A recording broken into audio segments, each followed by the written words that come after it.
আমি আমার মায়ের রান্নাঘর থেকে রান্না করা একটা মজাদার সবজি ডাল এভাবে রান্না করেছি। এখন চলুন আপনাদের এই রান্নাটা দেখাবো। আমি ডাল এখানে সিদ্ধ করে রেখেছি 250 গ্রাম। এখন আমি চা চামচের 1 চামচ লবণ দিলাম। আর মা যেহেতু বাটা মশলা দিয়ে রান্না করতেন, আমি বাটা মশলা দিয়ে রান্না করব। এটা হলুদ দেব চা চামচের অর্ধেক চামচ, গোলমরিচ বাটা দেবো চা চামচের অর্ধেক চামচ।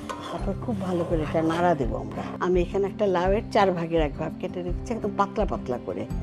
এটা এখন দিয়ে দিচ্ছি ডালের মধ্যে। তাহলে মিনিট 5 চুলার মধ্যে আমরা রাখবো। এটার মধ্যে পুঁই শাক দেবো।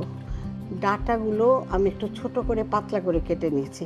এই ডালটা আসলে একদম ঘনও হবে না, একদম পাতলাও হবে না। আরেকটা কড়াই নিলাম বাগার দেওয়ার জন্যে।